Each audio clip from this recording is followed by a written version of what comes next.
नमस्कार, जनवार्तामध्ये आपल्या सर्वांचं स्वागत। सर्वात प्रथम पाहूयात ठळक बातम्या।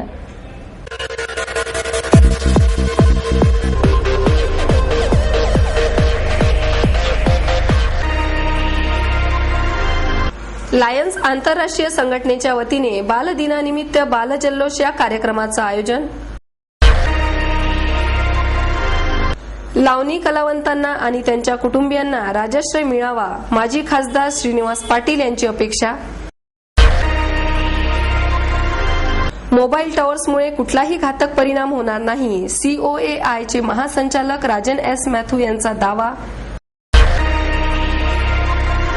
अविस्मरणीय भूमिका करणारे सिने अभिनेते अनुपम खेर प्रथमच मराठी चित्रपटात झळकणार।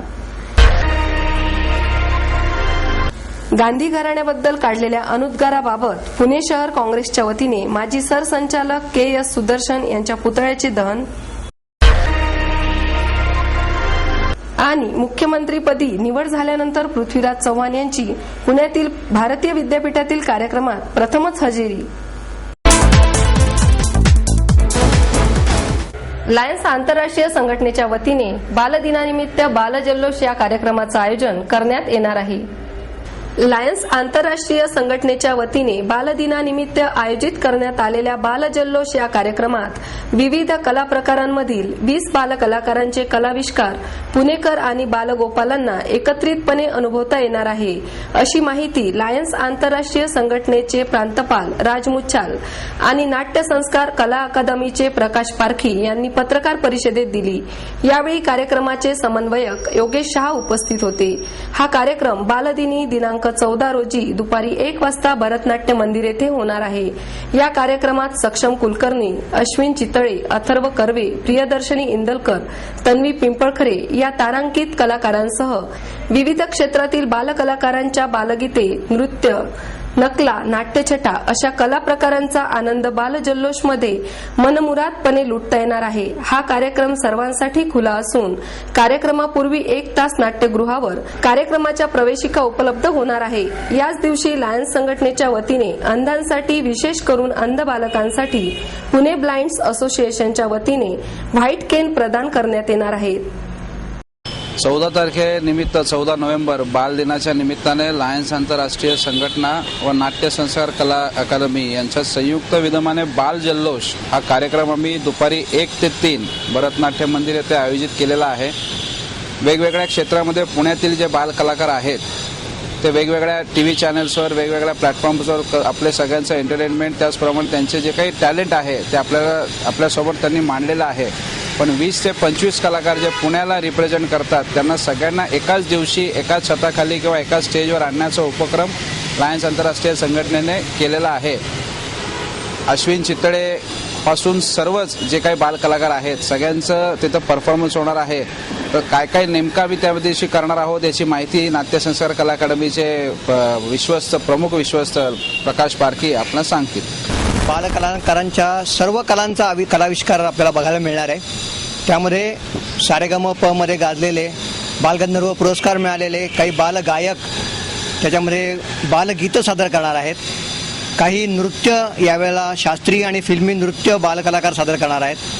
तसंच नाट्यछटांचा जो आमचा उपक्रम आहे त्या नाट्यछटात यावर्षी पारितोषिक विजेते सर्व नाट्यछटा या तिथं सादर होणार आहेत। तसंच आमच्या या कलाकार म्हणून आज गाजत असलेले सक्षम कुलकर्णी, अश्विन चितळे त्याला राष्ट्रपती पुरस्कार मिळाला श्वाससाठी।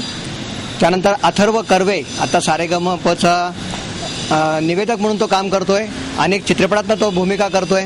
तर असा अथर्व कर्वे या कार्यक्रमामध्ये त्यांचे मुलांशी थेट संवाद साधणार आहेत आणि या मुलांना सगळे आकर्षण आहे की हे सगळे बालकलाकार काम करत असताना त्यांना काय अनुभव येतो, तर या सगळ्या मुलांना त्यांचा अनुभव मिळावा यासाठी हे सगळे कलाकार या ठिकाणी मुलाखत देणार आहेत।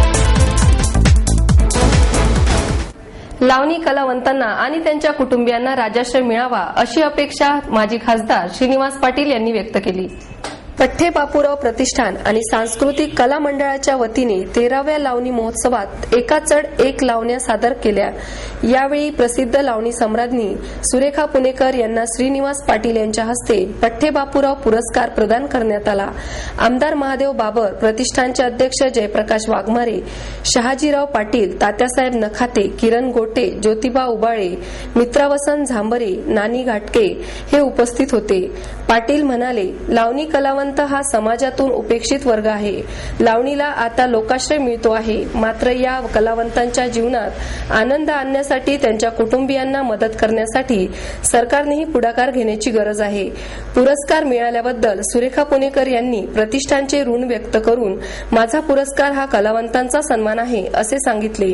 या लावणी महोत्सवात शाहीर बन्सी कांबळे, शाहीर महादेव चौरे छक्कड, बालेघाटी आणि उडत्या चालीवरील लावण्यांसाठी प्रसिद्ध असलेल्या ढोलकीच्या खणखणाट, घुंगराचा छनछनाट, न्यू अंबिका कला केंद्र, चौफुला, सुरेखा पुणेकर यांच्या नटरंगी नार आणि संजीवनी मुळे नगरकरांच्या घुंगरू या कार्यक्रमांनी लावणी महोत्सवात बहार आणली।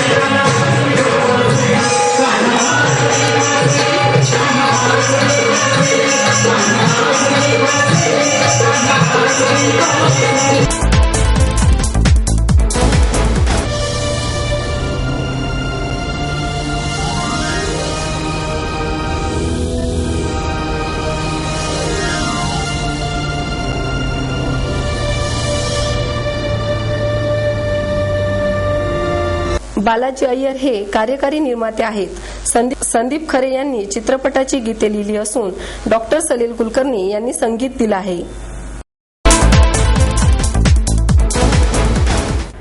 गांधी घराण्याबद्दल काढलेल्या अनुद्गाराबाबत पुणे शहर काँग्रेसच्या वतीने माजी सरसंघचालक के.एस. सुदर्शन यांच्या पुतळ्याचे दहन करण्यात आले। काँग्रेस पक्षाचे ज्येष्ठ उपाध्यक्ष नगरसेवक दीपक मानकर यांच्या नेतृत्वाखाली शनिवार पेठ येथील आरएसएस कार्यालय मोतीबाग या ठिकाणी हा मोर्चा काढण्यात आला। यावेळी मोठ्या प्रमाणात पोलीस बंदोबस्त करण्यात आल्या कारणाने पोलिसांनी मोर्चाला मोतीबाग येथून जवळच असलेल्या सुयोग मंगल कार्यालय ठिकाणीच अडविले। त्यानंतर या ठिकाणी जाहीर सभा घेण्यात आली। यावेळी बोलताना दीपक मानकर म्हणाले, के सुदर्शन यांनी केलेले वक्तव्य काँग्रेस पक्षाचे कार्यकर्ते खपवून घेणार नाही आणि यापुढे के सुदर्शन यांना पुण्यात पाऊल ठेवू देणार नाही असा इशारा त्यांनी यावेळी दिला। यावेळी देखील आम्ही आंदोलन चालूच ठेवू, वेळ प्रसंगी आम्ही आरएसएसचे कार्यालय पाडून टाकू असा इशाराही त्यांनी यावेळी दिला। या आंदोलनात स्थायी समितीचे अध्यक्ष अरविंद शिंदे, उपमहापौर प्रसन्न जगताप, दत्ता सागरे, संगीता देवकर आणि पक्षाचे कार्यकर्ते मोठ्या संख्येने सहभागी झाले। यावेळी कार्यकर्त्यांनी जोरदार घोषणाबाजी केली आणि पोलिसांनी कार्यकर्त्यांना अटक केली।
गांधींचं संपूर्ण जगामध्ये चांगल्या पद्धतीनं नाव घेतलं जातं.